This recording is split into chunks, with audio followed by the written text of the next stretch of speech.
Welcome, everyone. Welcome. We're going to take a few minutes for everyone to log in. We had 550 people register from all over the world. So we're just going to take a few moments here to let everybody log in. Please take a moment to put your name, location, and organization in the chat. The program is being recorded and will be made available to everyone. So welcome again. My name is Susan Smith, and I'm here today representing the International Fellowship of Reconciliation and FOR USA, the world's oldest interfaith peace organization dedicated to the transformative power of nonviolence to end war and conflict and establish, in the words of the Reverend Dr. Martin Luther King, a global beloved community. And we also stand for the right to conscientious objection, the right not to kill and to be drafted into war. So please, as you join, put your name in the chat, your location and organization. We have a full program with many speakers and a hard stop today in an hour and a half because there is another event on the same Zoom channel. And as we move through the program, there'll be a fixed schedule. And so we need to hear from everyone. And we're hoping that if we get through on time at the end of the program, there'll be some time for Q&A. But before we get started, I want to thank and welcome David Swanson of World Beyond War, which is hosting the Global Solidarity for Peace in Palestine Conference. And David will provide instructions now on how to use the Zoom interpretation services. David. Thank you so much, Susan. And actually, the instructions for how to listen in English or Spanish or Arabic will be in the chat. And we will have somebody say that momentarily in Spanish and Arabic. If you want captions in some other language or in one of those languages, you can get those as well by clicking CC for captions and choosing the language, but understand it will be full of mistakes. It's done by a machine. Put your questions in the chat at any time, and we will hope to get to them. Thank you. Maybe Susan or Gabrielle, you can tell people where to find the instructions in a different language.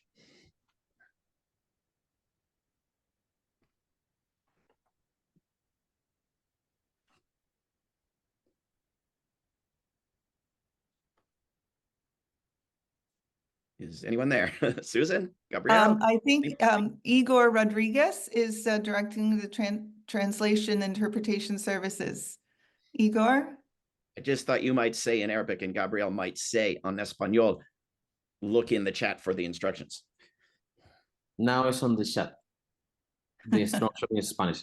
Las instrucciones para español están en el chat. Por favor, quienes puedan leerlo. Maravilloso. Gracias. Gracias, gracias. Thank you so much. Could you please add me to interpretation? I need to be added. I need to be assigned as interpreter. Can anybody hear me? David, did you hear Haifa? I hear Haifa, and I am trying yet again to do that. Yes.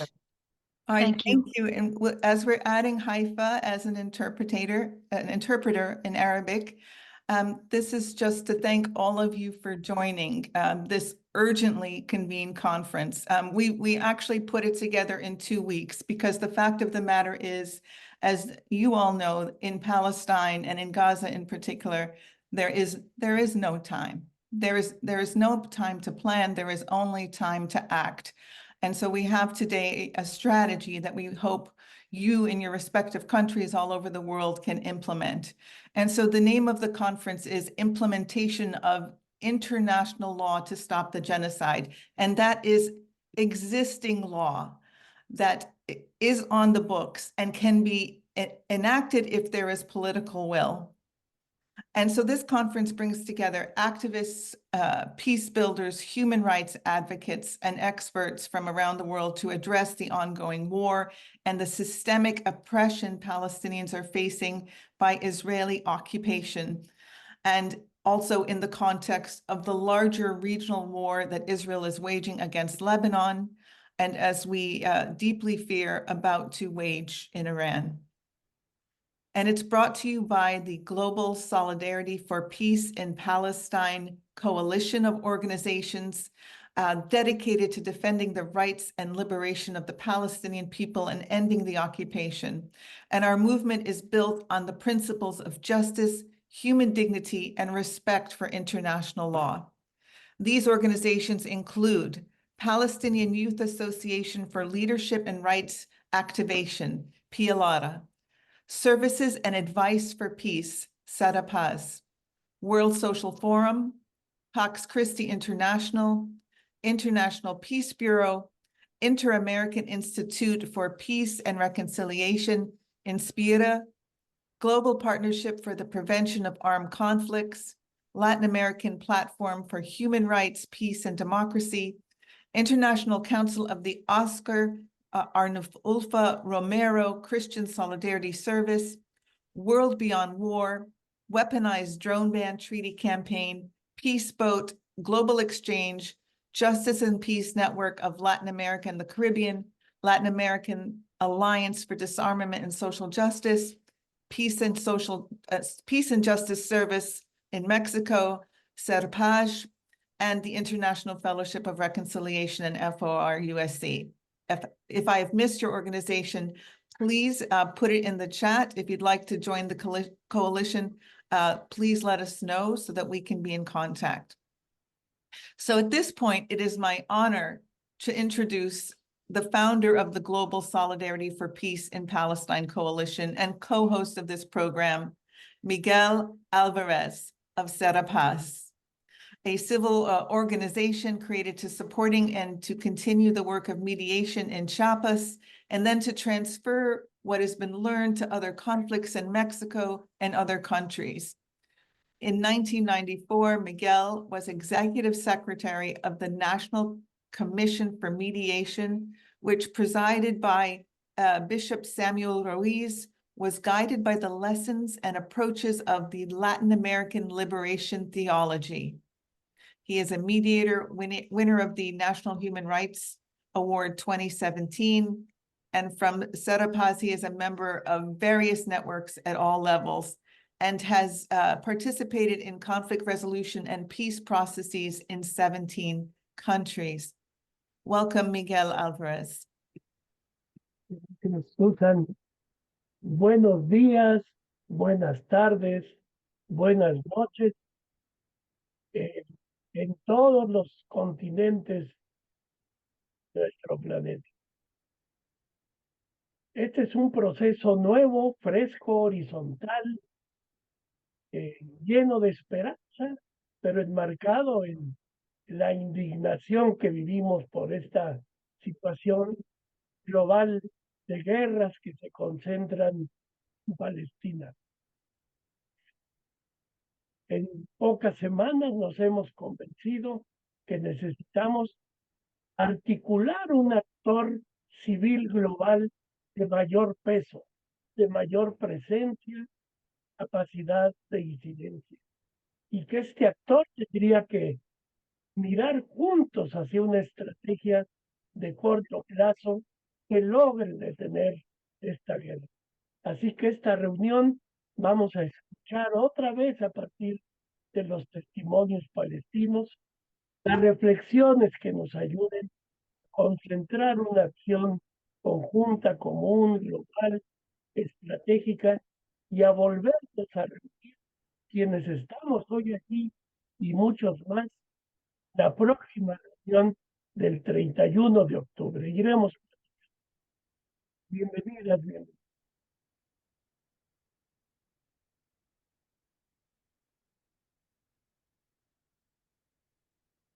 Thank you so much, Miguel. So briefly then, the program. The format of the program is that after we hear from our speakers, Rick Jones of INSPIRE, the Inter-American Institute for Peace and Reconciliation, will lead all of us in a call to action and next steps. So our first speaker is Hania Bitar, and she is CEO of the Palestinian Youth Association for Leadership and Rights Activation, PLARA. Welcome, Hania. Thank you, Susan. And thank you, everybody, for really taking the time to be with us today. In fact, in 1946, there were people in Germany and in Poland who said, "We didn't know." Today, no one can say they didn't know. You can only say you didn't want to know. You are here today because you are part of the people who chose to know, who chose to act, who decided that we cannot and we should not allow the next generation to inherit a world where death is more beautiful, more relaxing, less painful, and more dignified than life. You are with us today from different parts from around the world because your conscience will not allow you to relax or turn your back to atrocities, injustice, and genocide wherever they take place around the world. You are with us because you want to take the responsibility of today, so that whenever your children or grandchildren ask you in the future, what did you do to stop the war, to stop the genocide? You will not feel ashamed or disgraced. As Martin Luther King said, injustice anywhere is a threat to justice everywhere. Is there going to be an end to the horrors that Palestinians are forced to endure in Gaza? To the injustice that civilians are paying for with their own lives? Just a few days ago, Israel struck tents near Al-Aqsa Hospital, where people from northern Gaza were told to relocate. The whole world watched live as at least 4 people were burned to death. Scores others, including women and children, suffer from severe burns, which cannot be cured simply because only 3 hospitals out of the 12 in North Gaza are still operating. And even if the people would be allowed by Israel to move and reach those hospitals don't have the resources or the capacity to really take care of those injured and pained and burnt people. Just before that, actually, another school serving as a shelter in Nusayrat was targeted by Israeli airstrikes and left more than 20 people dead, killed, and tens others were injured. The rest of the people who used to have shelter in this school are now left with no place to go to. The attacks on northern Gaza has intensified, especially around Jabalia. According to OCHA, which is the UN organization for the coordination of humanitarian affairs, estimates that since the beginning of October, over 55,000 people have been displaced from Jabalia. Those who remained actually in their homes are stranded with no food and no water. The images of the traumatized people running hopelessly and not knowing where to go to, where to find a safe space, are actually heartbreaking.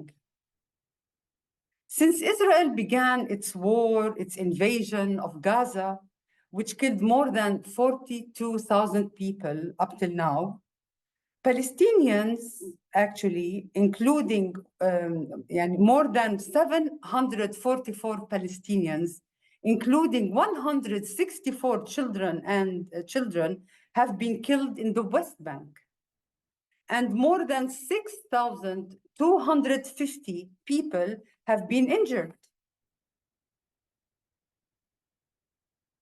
As Israel carries out its devastating war on Gaza, Israeli settlers, are exploiting the lack of global attention to the West Bank to expel Palestinians from their land, and often this is done under the protection of Israeli army and soldiers. According to OCHA, at least 1,423 incidents of settler violence in the West Bank were recorded, with around 4 cases or incidents a day. In fact, we are now in the season of harvesting olive.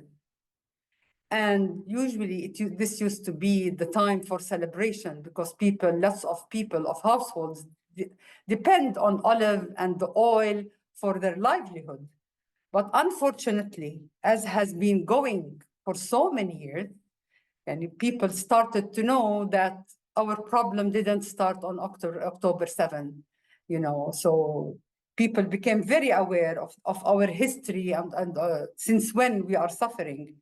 And actually in this olive harvest season, up till now, there are more than 32 attacks by Israeli settlers on Palestinians. And the result was more than 39 Palestinians were injured. And one woman who was picking olives also was killed. And the settlers actually uprooted or vandalized or stole more than 600 olive trees. And even before this olive harvest season started in August of this year, Israel has launched one of its largest military offenses in 2 decades, simultaneously attacking 4 Palestinian areas, Tulkarem, Tubas, Jenin, and Nablus, where at least 18 people have been killed since the start of that offensive.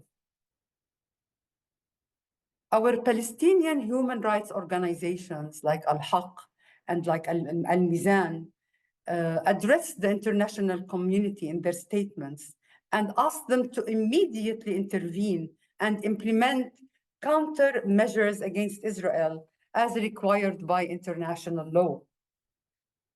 It was very obvious that Israel used and employed the same tactics that mirror what has been used in Gaza, in their attacks, in the genocidal campaign in Gaza, particularly attacks on hospitals, attacks on health care facilities, and the use of excessive, indiscriminate force. The message is clear. You will have no life, no memories left, no livelihood. You have to start from below scratch. Look at Gaza and learn the lesson.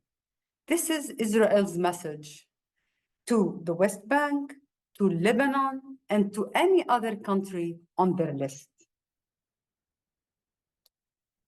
In the past year, more than 4,500 people, Palestinians, have been displaced in the West Bank after Israeli forces demolished their homes. A total of 1,768 homes were demolished, and the highest number of homes were demolished actually in Tulkarem, Jerusalem, and Jenin.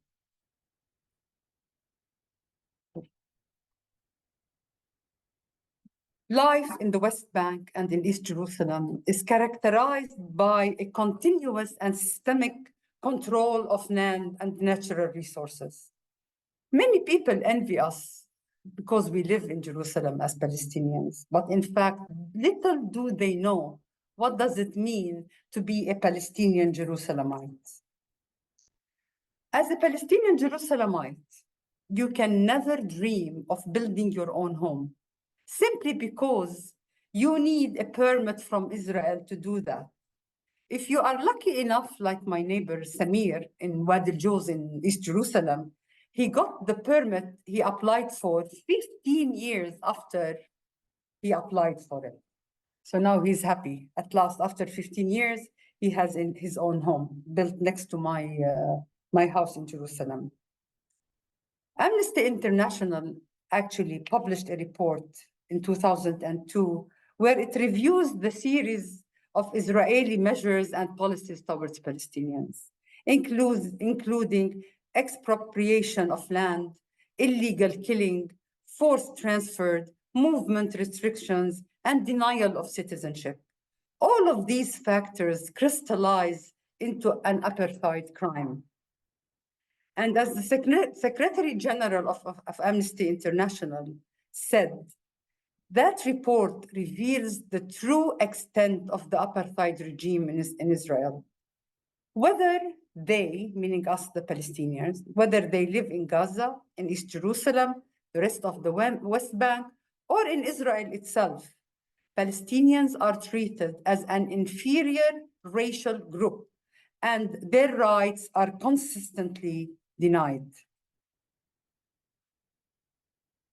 Despite all we go through in the West Bank and in East Jerusalem, no pain and no suffering compares to that of our people in Gaza.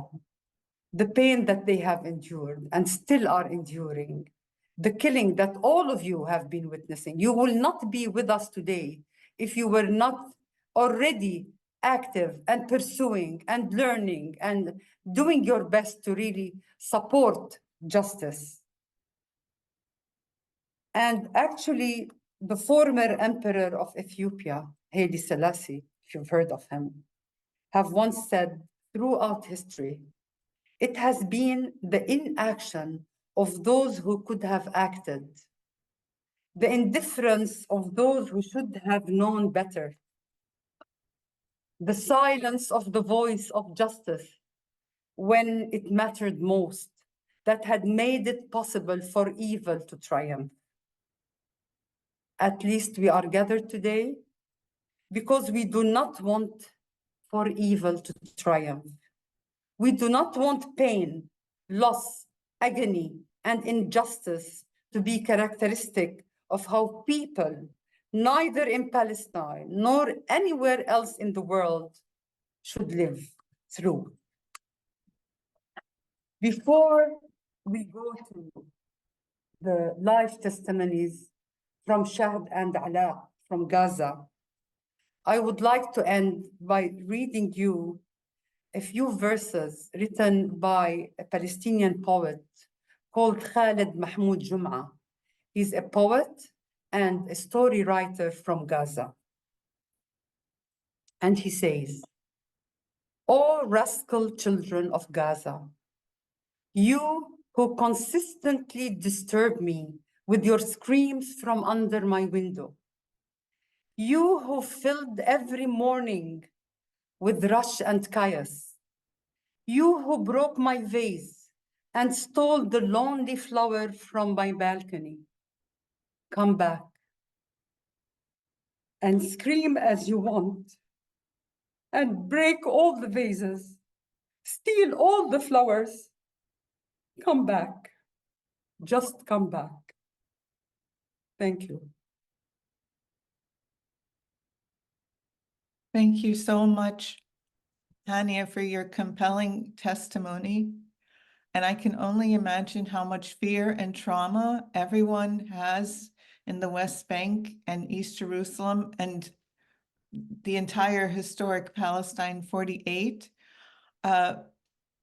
seeing the inaction of the international community and not knowing what is next and having no faith that the international community will change its tune and do something, which is why we want to start with something today.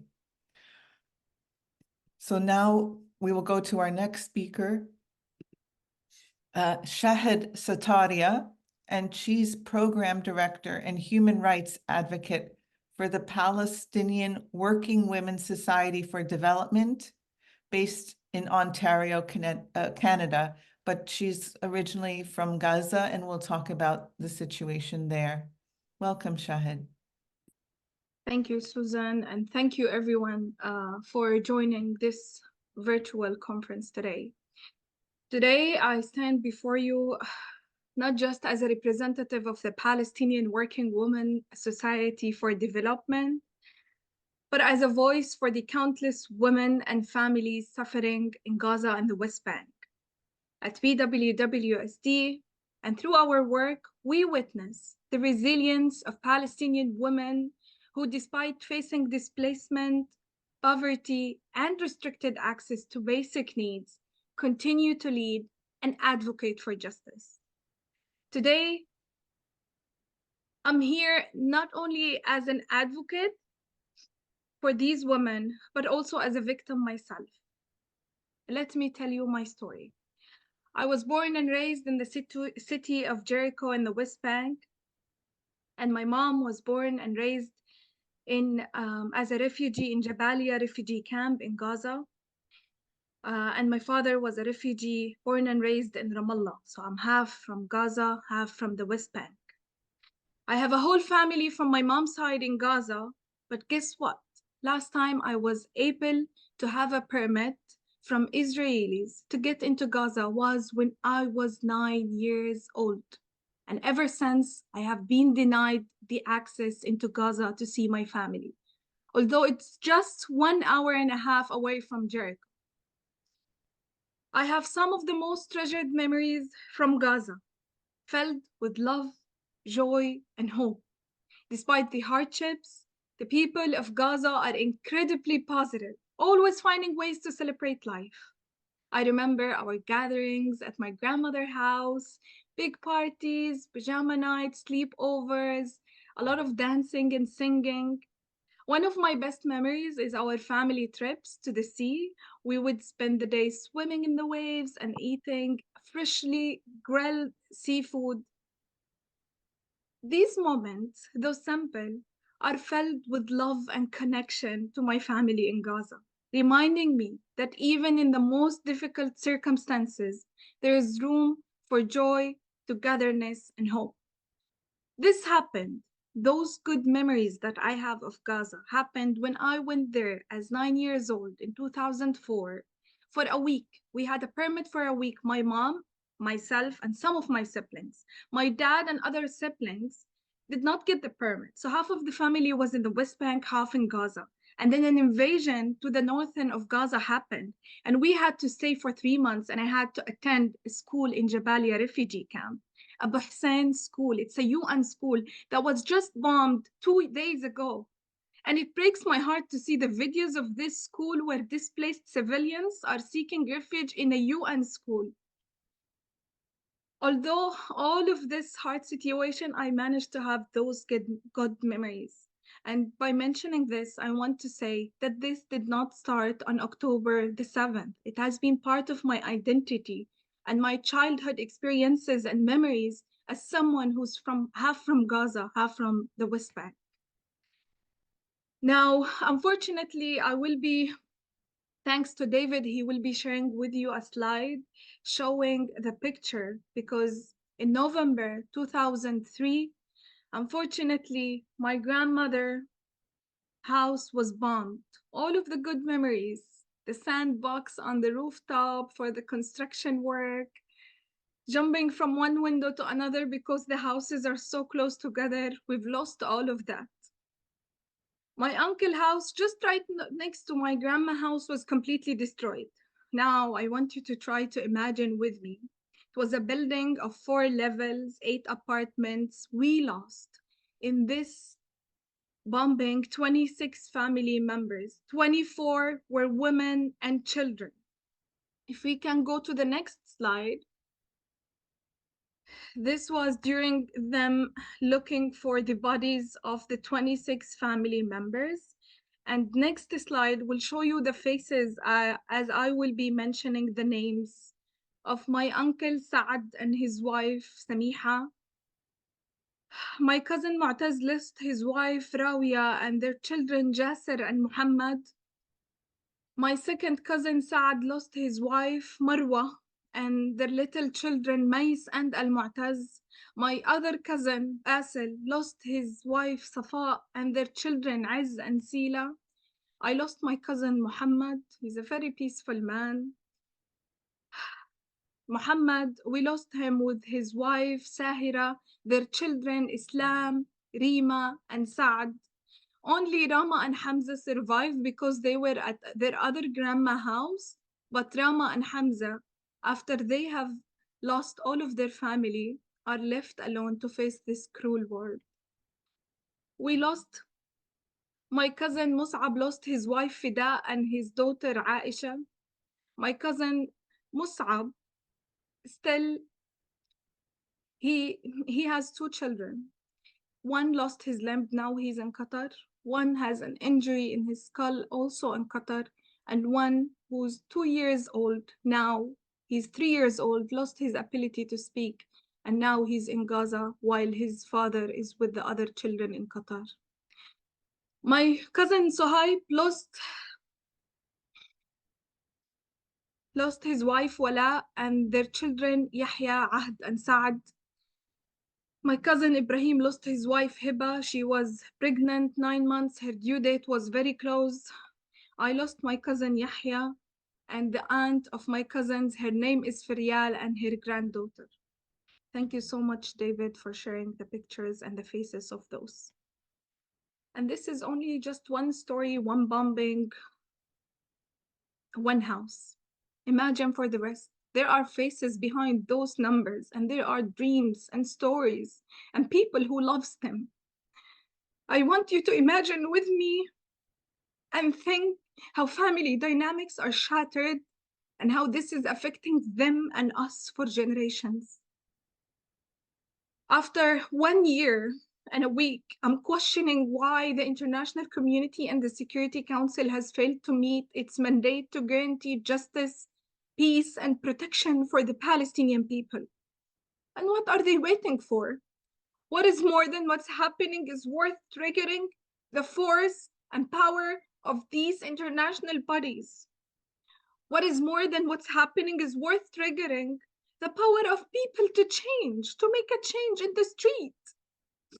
When I think about my cousin Dareen, who also lost her life at a Shifa hospital, if you've heard about it in Gaza, because she was not able to receive her kidney dialysis treatment.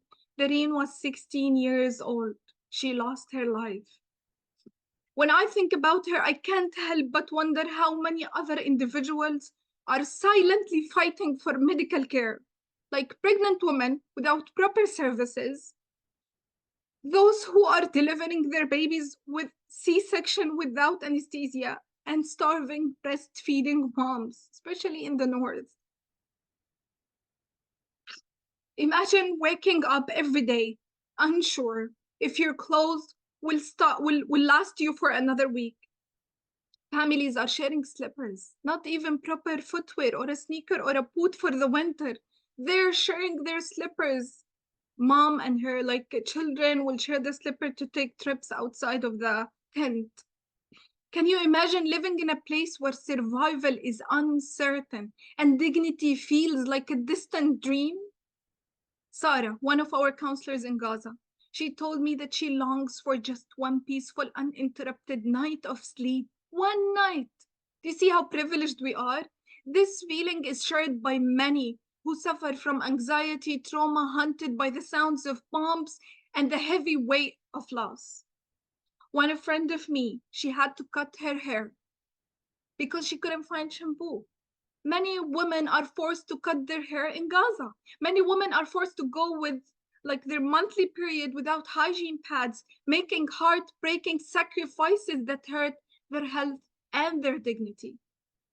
We must remember that behind each number, there is a story, a face, a dream, a family, a future in danger.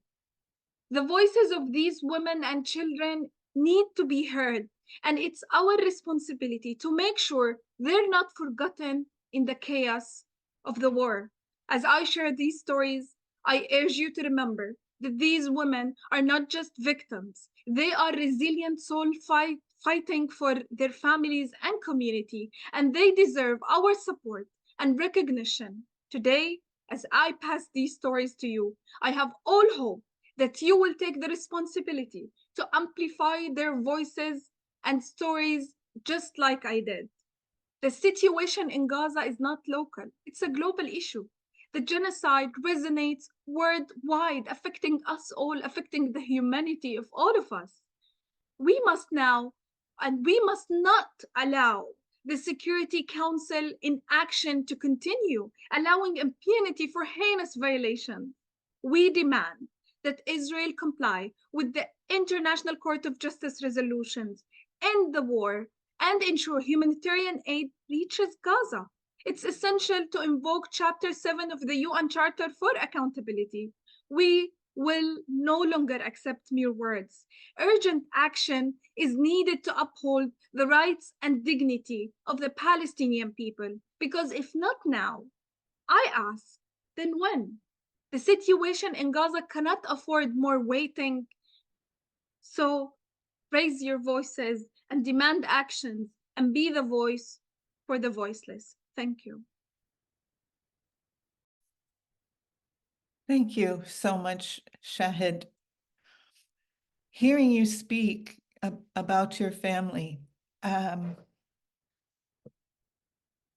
you speak about one family, but the fact of the matter is that what Israel is doing in Gaza is impacting every single family, every single apartment, every single building, and the entire devastation of Gaza now, as we see 2,000-pound bunker bombs rip apart entire buildings and neighborhoods. And I wonder, how can it be that the death toll has been stated at now 43,000 when it's been stated to be 40,000? It seems like for months and months. Clearly, not everyone is being counted. And I'm wondering if you have any idea, really, realistically, on the death toll, given that it's impossible to count the number of people who have perished simply by the means that they are blown up and incinerated.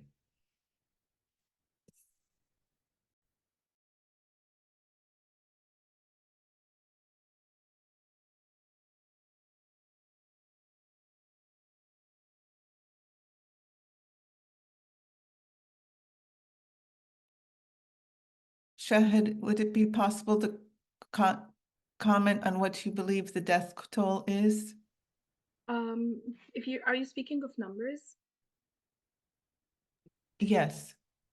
I wouldn't want to put myself to put numbers, because I don't trust that we're able to count the people. Like, for example, Jabalia and my other uncle is still there. There was one room left from my grandma house, the picture you saw, and he was like, the other uncle was staying there. And I just heard this morning from my mom that even this one room was bombed, and now he's taking refuge in Al Yaman hospital. She told me that over the year she did not hear from this uncle like how hard the situation is as much as we're hearing now. I don't know if we're like gonna have my uncle, if we're gonna lose him. The situation in Jabalia at the moment, no one, like for the last 10 days at least, no one is counting the loss. And this is why when I mentioned the bombing of Abu Hussein school, the school I attended as a child, I did not mention any number, because no one is counting. People are under the rubble. I personally have my friend, she's my neighbor. She lost her parents, and she lost her sister-in-law who was pregnant, and her nephew and her sister. They were able only to find the body of her mother and her father, and her sister a year ago went just under the rubble. We don't know what happened to her body. Many stories like this. So I'm sure people are displaced, if not one time, they're displaced for 10, 13 times. I don't know a person who was displaced for 5 times or 6 times. People are displaced on a daily basis, especially in the north of Gaza. We can't keep track of the people we know. We don't know where they are, because they have to move from one place to another. No place is safe. No place is safe. They play it by luck. And those who are lucky, we're still hearing stories from them. And I'm sure we don't know enough stories. We don't know the whole story. And no one will be able to know the real number until we stop this war and people can go and think of the people they have as relatives and as friends and as neighbors to check on them, and then maybe we can make it. Thank you so much, Shahid, for your brave and powerful testimony. Also, thank you to Rachel Barr in the chat, who reminds that these are martyrs. In the eyes of God, the people who perish are martyrs, and they will receive their reward in the highest of paradise. Shahid, we have someone else who was supposed to speak, Ala Mekbel. Is he available, or will you be sharing a video from him from Gaza? Yes, Ala is actually with us, but his internet connection is very bad. Ala, can you speak up, or we go to the video? Ala? Okay, so already in case, because Ala is in Gaza, and so we recorded a video with him just in case the connection from Gaza is not stable. So David, you can share, please, the video from Ala.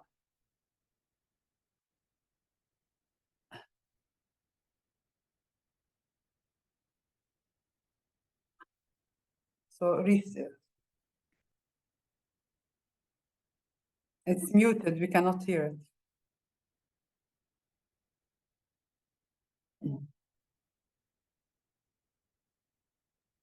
I think we need to share the sound.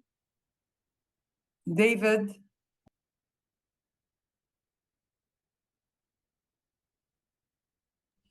Yes? Yeah, no sound. So try to activate the sound with the video. I'm sorry. Speak up sooner next time. Let me try again.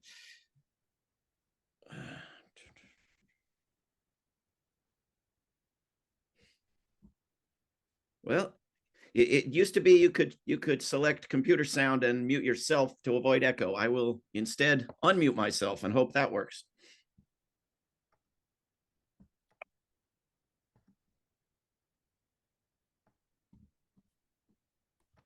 No sound. فلسطيني كان عنده طموح انه يكون عنده بيت. Still no sound. No, now it's on. No, yes. عن طريق البنك شريت شقة كمأوى إلي ولأطفالي، وكان حلمي إنه أنا أمتلك شقة العمر، وبالفعل شريت شقة ليتم تسديدها على أقساطها على 10 سنوات. وعند وصولي للقسط الأخير اللي كان مفترض أنه يستحق في شهر نوفمبر 2023، آلة الحرب الصهيونية دمرت البرج السكني اللي شقتي موجودة فيه، وراحت أمالي وطموحاتي وذكرياتي في هذه الشقة اللي أنا كنت أستنى أنه أنا أنجز وأنهي أقساطها بفارغ الصبر. تم قصف المكان اللي كنت متواجد فيه بقذائف كالأمطار كانت تنزل علينا في معسكر جباليا في منطقة القصاصيب، وهي غرب مخيم جباليا. فأصيب في هذا اليوم أصيبت أختي، وبعد 3 أيام من وجودي في مستشفى الأندونيسي تم محاصرة المستشفى وخروجنا من المستشفى بتنسيق من الصليب إلى المستشفى الأوروبي، ليخرج جميع من بالمستشفى إلى المستشفى الأوروبي. وهناك أيضا بعد ما خرجنا من المستشفى تم وصولنا إلى حاجز نتسريم ليلا، ومن ثم قاموا بتفتيش البصات وتم اعتقالي في هذا اليوم. وذهبت إلى الجندي عندما نادى علي وقال علاء مقبل تعال إلى هنا، فرحت. فبعد هيك تم اعتقالي وتجريدي من جميع ملابسي، وأيضا تفتيش بشكل عميق، ومن ثم أنه كلبشوا إيدي وتم تغمية عيني وتركي على الأرض لمدة ساعة، ومن بعدها تم اقتيادنا إلى جهة غير معلومة تحت الضرب العنيف. يعني لم أكن أتخيل في يوم من الأيام أن أضرب بهذا الشكل أو أعنف بهذا الشكل، لدرجة أن يعني صار لدي كسور في ريش صدري، صار عندي نزيف في قدمي، تم وضع الفلفل في عيني، وتم لمدة 13 يوم بلياليها وأنا مكبل اليدين ومغمى العينين، لا أعرف من بجواري ولا أعرف من حولي. وبعد 50 يوم تم الإفراج عني في 9/1/2024. ولكن للأسف لم أكن أعلم ماذا ينتظرني بعد خروجي من السجن. فعند نزولنا في معبر كرم أبو سالم كان أول ما يراودني أن أحصل على هاتف لأتواصل مع أهلي وأطمئنهم بأني قد خرجت من السجن. فحصلت على جوال من أحد العاملين في الصليب الأحمر، فحاولت مرارا وتكرارا الاتصال بأبي. فكان يعني في هذه اليوم كان جواله لا يمكن الوصول، فلم أستطع حتى محادثته لأطمئنه أني خرجت من السجن. وأيضا أنا بصراحة عندما خرجت من السجن لم أكن أعرف إلا 3 أرقام: رقم زوجتي وأبي ورقم المديرة العامة هانية البطار. حتى أنا بذكر أني لما اتصلت فيها بقولها أنه معك علاء، حكت لي مين علاء؟ فانتابى شعور من الفرح والحزن في نفس اللحظة. فأنا لم أعلم ماذا ينتظرني. فعندما ذهبت وجاء إخوتي وزوجتي وأبنائي لأتفاجأ عندما كنت أسلم عليهم أنه أنا في اشتياق لأبي وأمي. فسألتهم أنه يعني وين أبويا؟ أنا برن عليه من الصبح، من أول ما وصلت كرم أبو سالم وجواله لا يمكن الوصول. فبصراحة لقيت إنه ما في حد برد علي، يعني لقيت إنه الوجوه عابسة. فبسألهم كمان مرة أنا بدي أفهم بس فهموني إيش فيه. فجاء أخي حمزة فقال لي على أبويا وأمي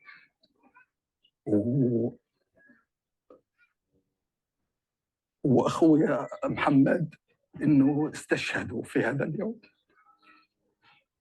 لم أستوعب صراحة هذه الصدمة بعد نزوح ومعاناة وتعذيب في السجن لمدة 50 يوم.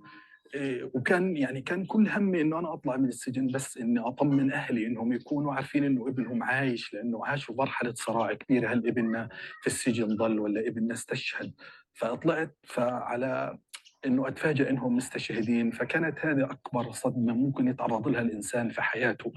ويعني ما زلت يعني يمكن لليوم تحت تأثير الصدمة، إنه الواحد يفقد أعز ما يملك في حياته، ملجأ وأبوه وأخوه. طبعا أنا كنت نازح في رفح. طبعا كمان للتأكيد إنه لما نزح زوجتي وأبنائي نزحوا وأنا كنت في مستشفى الأندونيسي، يعني حتى نزحوا بدوني. فبرضه كنت يعني اطمأنيت عليهم إنهم موجودين في رفح، وأنا لما نزلت عندهم في رفح. وبعد هيك بلشت معانا فترة النزوح من رفح إلى مواصي رفح، إلى دير البلح، إلى أماكن من شرق دير البلح إلى غرب دير البلح. ناهيكم عن الوضع الاقتصادي السيء اللي بنمر فيه، غلاء المعيشة اللي احنا بنعيش فيه. حتى أدنى متطلبات الحياة لم تعد موجودة لدى الناس. كنا بحاجة إلى الأحذية لم نجد، كنا بحاجة إلى الملابس لأننا تركنا بيوتنا قصفت بما فيها من ذكريات واحتياجات. ففعليا قطاع غزة يتعرض لإبادة جماعية وكل هذا يحدث بصمت مخيف من الدول العربية والدول الإسلامية ودول أوروبا وأمريكا وغيرها من الدول الذين يدعمون فقط الكيان الصهيوني لتدمير ما هو حي في قطاع غزة.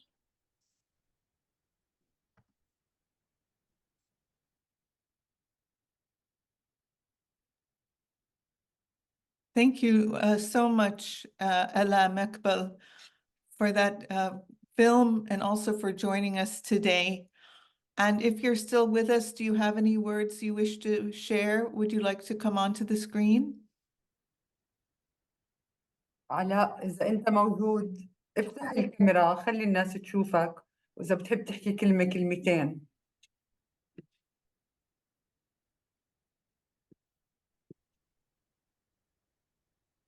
Sorry, David, could you make Ala McBell co-host, please? Yes. Ala McBell.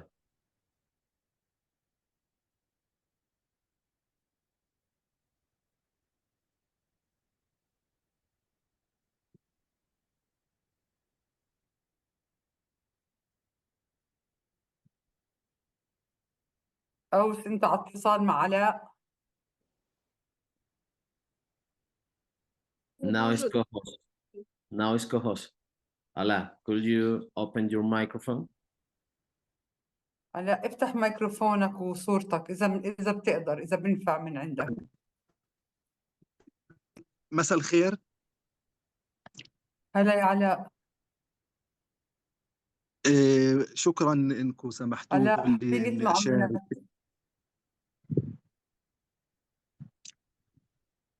حابب تضيف شيء تحكي انا للناس يا علاء؟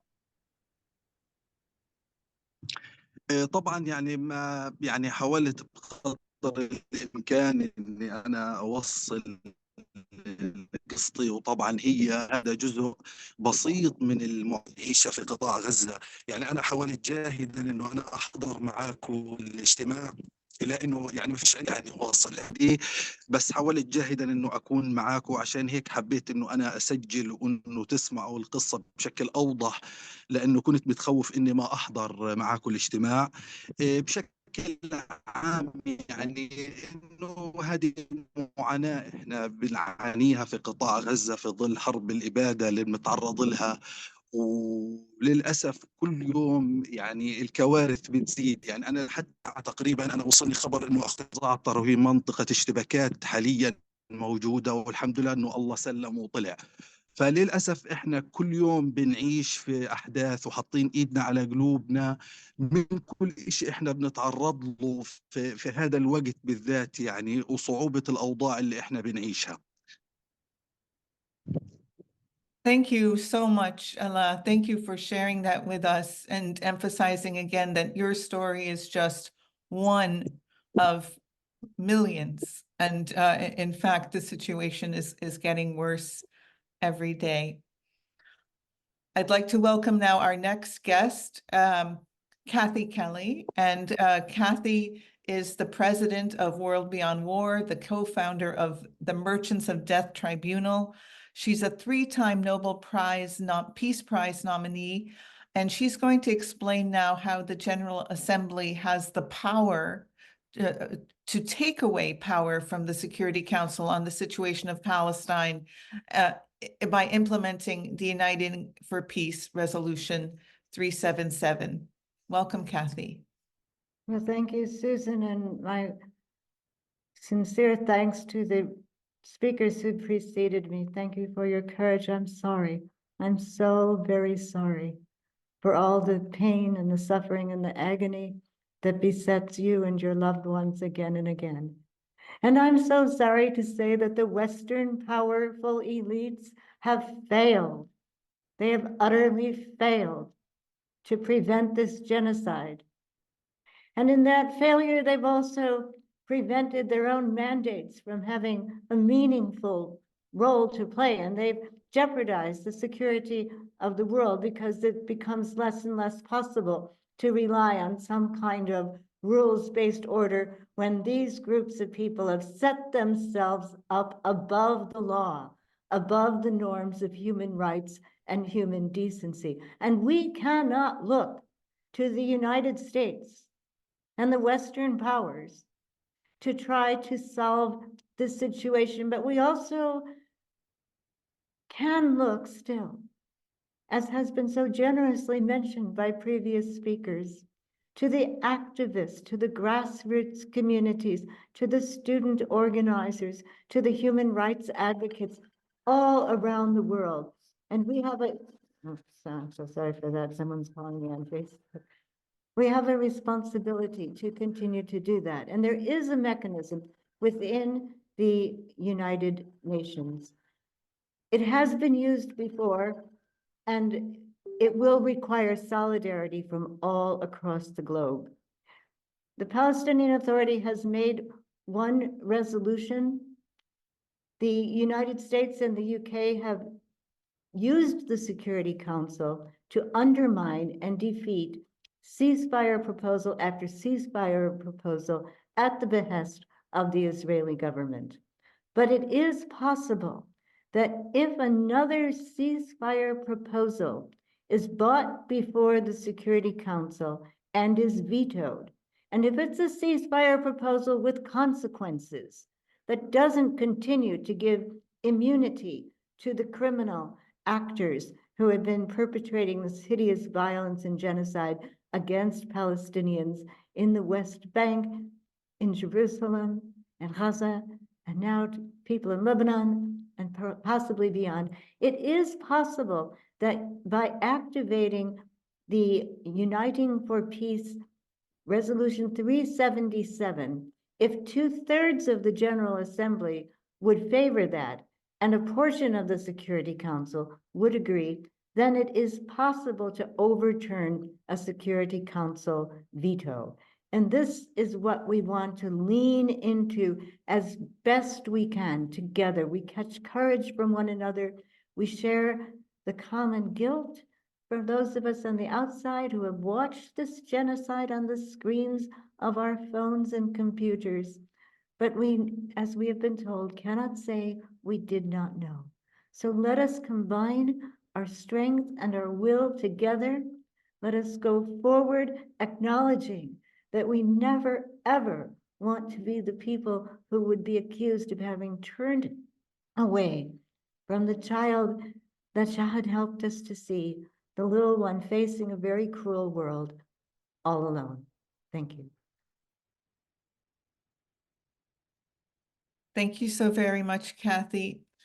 We're going to go to our next speaker now, Professor Abdelhamid Siam. He's a UN expert from Rutgers University in the US, former UN spokesman who served on 6 UN peacekeeping missions, including in Iraq and the Western Sahara.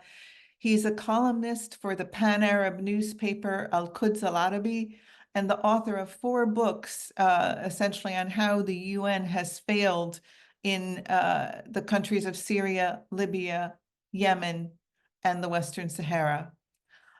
Professor Siam will speak about implementing existing international law for Palestine. Welcome, Professor Siam. Thank you so much, Susan. Thank you. Thank everyone for attending this important panel. I mean, what Hania said, and Shahid and Ala really left no words can be more effective than their testimonies. I have been associated all my life with the United Nations. I worked as a staff, and I left the United Nations after UN headquarters in Baghdad was attacked, and I miraculously survived the bombing. And then I chose to leave the UN and go to teach at Rutgers University, but I also went back to the UN as a journalist for Al-Quds Al-Arabi. I have not seen in all my life the hypocrisy and double standard and double talk the way I saw it in the last year. I saw countries speaking against international law. I saw them speaking lies and accusing Palestinians of something they had never done. They circulated the Israeli lies, and some of them even tried to shy away and not say anything, especially those who are supposed to say something. For example, there is a convention on the prevention and punishment of genocide. The woman who is in charge of this convention did not say much. She spoke at length of what happened on October 7 in Israel. She rushed to visit Israel, but she did not say something about the Palestinian. Same thing with Karim Khan. He went twice to Rafah, and he visited Israel for 3 days. And he spoke at a very lengthy statement of what happened in Israel. But he failed to say many things about what happening to the Palestinians. The only thing he did, he asked the court to issue arrest warrants against Netanyahu and Gallant, which he knew that it will not happen. He knew that. Yeah. I recently wrote an article, it's called The Unveiler, about Gaza, Gaza the Unveiler, because it has unveiled the impotence of the Palestinian Authority. It has unveiled the impotence of the Arab world in general, that they prove to have no weight and no influence and no role completely. And it has also unveiled the real intentions of Israel, because there is no makeup. It is clearly that Israel wants to destroy the existence of the Palestinian people. There is no other goal that Israel is committed to it more than this.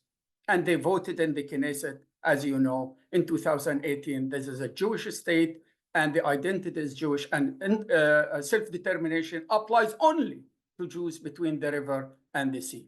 And Netanyahu did not lie when he put the map of Israel in front of the UN twice in 2023, and just last September, he put it again, the same map, which abolishes the Palestine. So this had to be to keep that in mind. Talking about international law is very complex and it takes time, and I don't have enough time to talk about it. But let me just say a few things. Israel, there is no other country in the world that had violated international law more than Israel. Nothing. And that's the only country that had never been punished, never been called for account, never been questioned, never felt that it has to answer to anyone like Israel. For example, when North Korea violates the NPT, then there is a set of punishment. There is 9 resolutions against North Korea, and the basket of embargo and punishment and that Korea now cannot even trade or can buy or can import oil, or because of these set of resolutions. Same thing with Iran, same thing with many countries. For example, when Iraq invaded Kuwait, within a few hours, resolution 660 was passed. A few hours, not only one day. Immediately, everything was adopted under Chapter 7, but not the case with Israel. Israel, from day one, it's in violation of UN resolution. And I want to talk about sets of areas where Israel is in violation. Security Council resolutions, General Assembly resolutions, conventions, accords, and agreements, ICJ legal opinion, and human rights investigation teams, and ICC, and I could go on and on. But let me just be brief.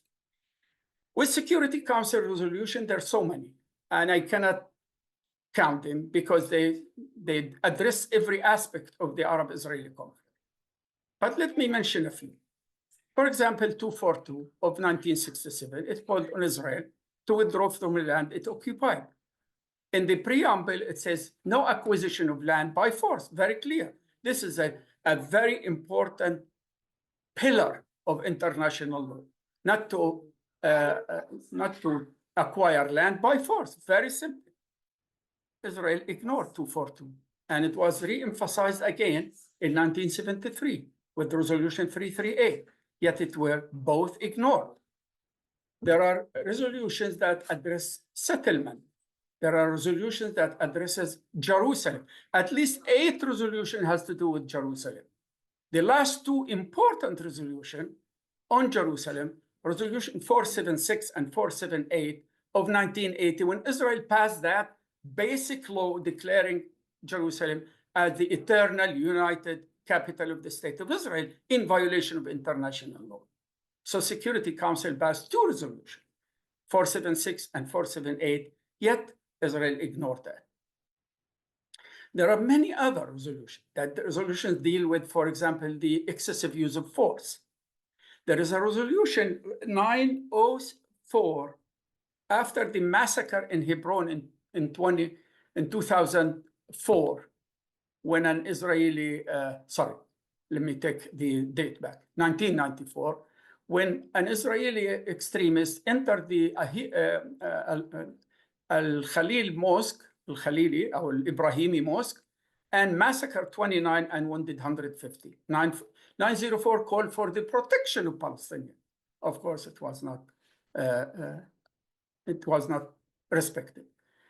Last important resolution, 2334 in 2016, the last few days of Obama administration. And in fact, Obama allowed that resolution to pass. They didn't veto it, which talks about settlement. Very important resolution. Yet it was ignored as well. So we can talk a lot about violation of Security Council resolutions.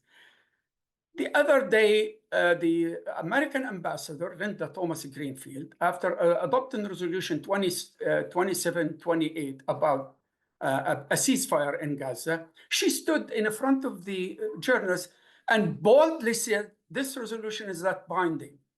But either she was completely ignorant, or she meant that we will not pay any attention to it, which they didn't.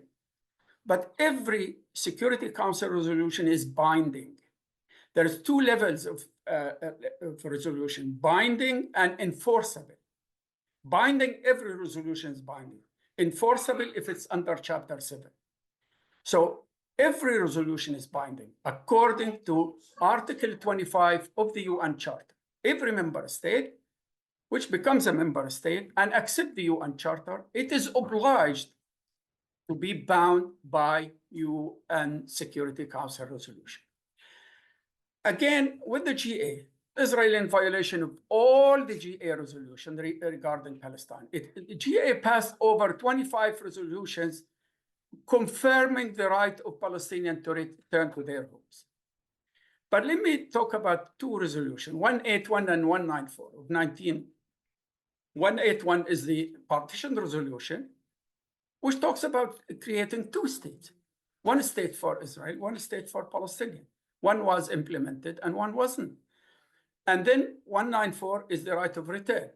Now on May 11, 1949, when the GA voted to accept Israel as a state, there was a vote. But Israel was asked to put in writing, that they accept the obligations emanating from resolution 181 and 194. They put it in writing. So it's the only country in the world that has been admitted with a condition. And the condition is written by Israel and signed by Israel. Yet, of course, once they've been admitted, they ignored all that. And another resolution I want to remind you of, resolution 3236 of 1974, and a very important resolution. It spells out what are the Palestinian rights. And it talks about the right of Palestinians to return to their homes, the right of statehood, the right of self-determination, and the right to resist occupation. And that is important. The Palestinian resisting occupation is legal by international law, and it has been approved by the UN General Assembly. Exactly the way it was approved with South Africa and Namibia and other countries who fell under occupation. So all these resolutions passed by the GA were ignored by Israel. I want to talk about also the conventions. Israel in violation of all the UN conventions. I want to mention just one important, because you know all, and I can talk about Convention on Genocide, the Convention on Racism, the Convention on Discrimination Against Women, the right of the child, all of these Israeli violations. But let me talk about one important, which is the Fourth Geneva Convention, because that is so much related to Palestine. The Fourth Geneva Convention, there are 4 conventions, 1, 2, 3, and 4. 3 talks about prisoners of war, and 4 talks about civilians. So the Fourth Geneva Convention, which was approved in August 1949, it talks about 3 things: the occupying power and what's its obligation, the occupying people, the occupied people and what are their rights, and the occupied land and how it should be treated. Israel in violation of all 3. So, for example, Israel is responsible for the people under occupation, their welfare, their health, their food, their street, their garbage, their everything. The second, they are obliged to respect the land and not change anything they occupy. They're not supposed to move their population to the occupied land, according to Article 49. So all the settlers are illegal. There is no doubt about it. There is no interpretation. There is no if and but. They're not supposed to move population from their homes or lands to anywhere. They're not supposed to destroy any cultural monument or heritage or, for example, mosques, churches, old buildings, anything. It's spelled out in the Fourth Geneva Convention. They have no right to arrest with no proper procedure. They cannot. Israel arrests children now under the age of sometimes as young as 9-year-old, 12, and they put them under trial, by the way, and in a military court, it's the only country in the world that have military court for children. They have no right to destroy property, which they've been destroying every single day almost. They have no right to prevent food, water, and fuel, which, as you can see in Gaza now. So it's spelled out in the Fourth Geneva Convention. I strongly recommend that everyone in this symposium to go and read the Fourth Geneva Convention and compare to see what Israel is doing now. It's too much to talk about. I don't want to take much of your time, but the Fourth Geneva Convention is important to read, and also the Convention to prevent and punish the crime of genocide, which is Alice Nderitu from Kenya, who's in charge of this important convention, did not say much about what's going on in Palestine. She's hiding her head in the sand as if nothing happened. This is unbelievable. I could also talk about Virginia Gamba, who is in charge of children in armed conflict. Or I'll talk about Pramila Patel, who's in charge of sexual violation against women in the conflict area, which she talked about. Mostly these Israeli women, which they say they were raped, but not what happened to the Palestinians. I want to talk about also Human Rights Council. The Human Rights Council had established many investigation teams, and they came up, which they addressed some massacres, and they come with some report. So in 2002, there was a team to investigate what happened in Jenin refugee camp. It was dissolved. No, they did not cooperate. They did not open the doors to accept the team. In 2006, Desmond Tutu from South Africa, he went to investigate what happened in Beit Hanun in Gaza. He put an excellent report. And the Israeli ambassador, he said, we will put it on the shelf with other resolution and reports. In 2008, 2009,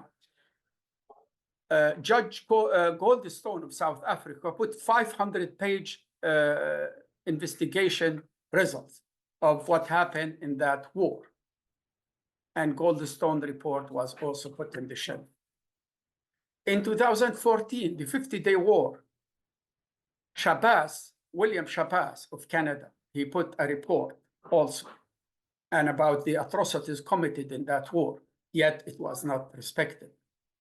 Recently, Navi Pillay of South Africa also, she is the head of the independent team to investigate violation of human rights in the occupied Palestinian territories, including Jerusalem and Israel, which was established in 2021. She put 3 reports about what happened in Gaza, yet nothing. It doesn't concern Israel. I just want to put a footnote. Israel has been attacking the UN. The ambassador of Israel in the Security Council, he said, I want to see this building demolished. He accused the Secretary General of being anti-Semite. He accused 143 countries voted to qualify Palestine as a full independent state. He called them that you are supporting terrorism. That 143 countries. So that is just to give you an example. And instead, the UN, which established the state of Israel, now they are under attack. And as you know, they are trying now to completely destroy UNRWA, the UN work and agency to help Palestinian refugees, UNRWA. Also, I want to talk about ICJ.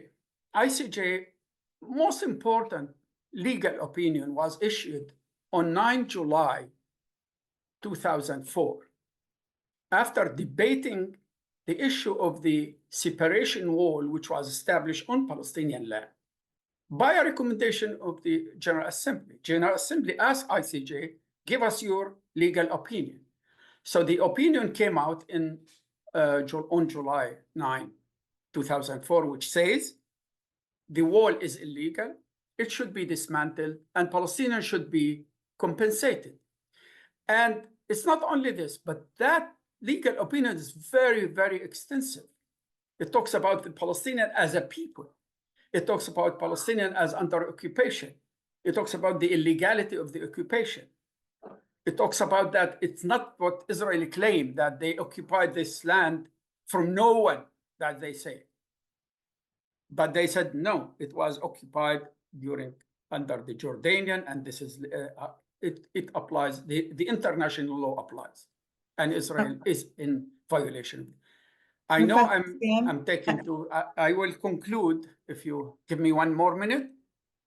And I will just say fast, there are three, of course, as you know, provisional measures the ICJ has issued recently about the war in Gaza. But the most important one, underline what the ICJ issued on 19 July about occupation itself and about settlement.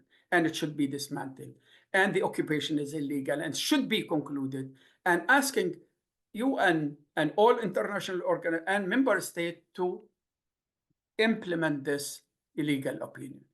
Finally, the people think that the ICC, the International Criminal Court, would give justice to the Palestinian. I truly, truly doubt that.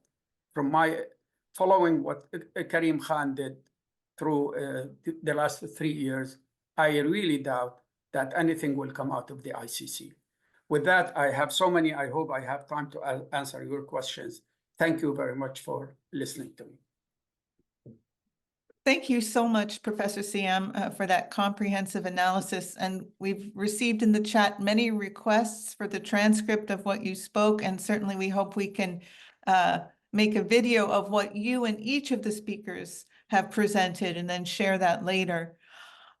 Now we are so honored to introduce Rainer Braun, the former General Secretary and Executive Director of the International Peace Bureau, the world's oldest international peace federation, which was founded in 1891 and awarded the Nobel Peace Prize in 1910 for acting as a link between the peace societies of various countries. Rainer Braun will now speak to us about the need for an arms embargo against Israel. Welcome, Rainer. Thank you, Sharon, and thank you all for inviting me. You know, I don't want to repeat what speakers were saying, and I don't want to just have a detailed discussion about the General Assembly. But I was really worrying about having hope in the General Assembly. Even a positive vote doesn't mean anything. We have, and these 2/3 means really nothing. The resolution against the Cuban sanctions from the embargo from the United States, the votes are 98% for stopping the embargo. The US is doing it and continuing it since 20 years. So my point is, and I think I should speak about actions and ideas for activities, is the key where we have to focus on is, for me, stop arming Israel. We have to stop that arms are coming to Israel. Only to underline this with some quotes, US President got the support from the US House of Representatives to give again $14.3 billion for weapons buying for Israel. It was a resolution for November 2nd. The whole amount of money the United States were delivering weapons to Israel is $150 billion during the last 20 years.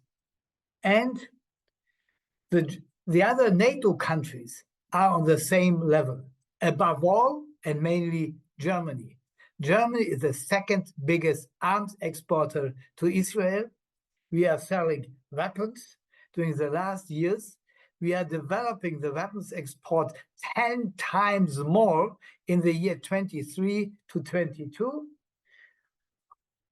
We are producing tanks, submarines, warships, aircraft for Israel's war. And when you are looking to the munitions in Gaza, they is coming from German war factories.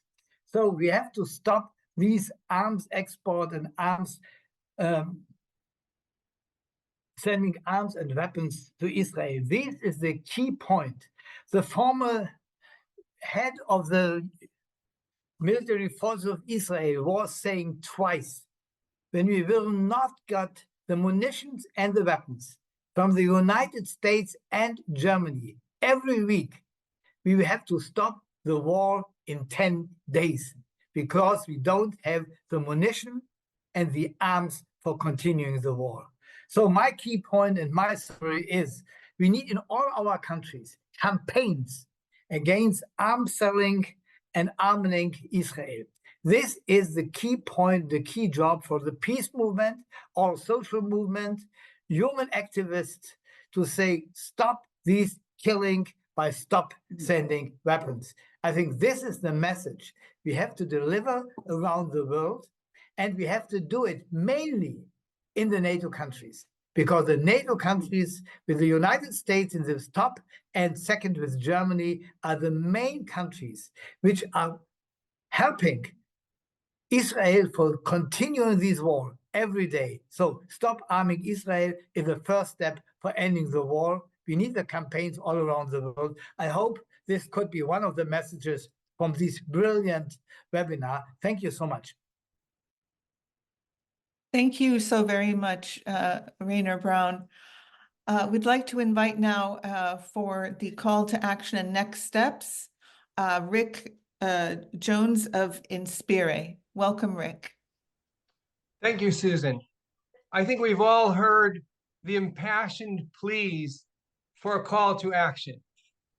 Shahed shared with us the pictures of her family and asked us to look into those children's faces and ask ourselves, what did you do?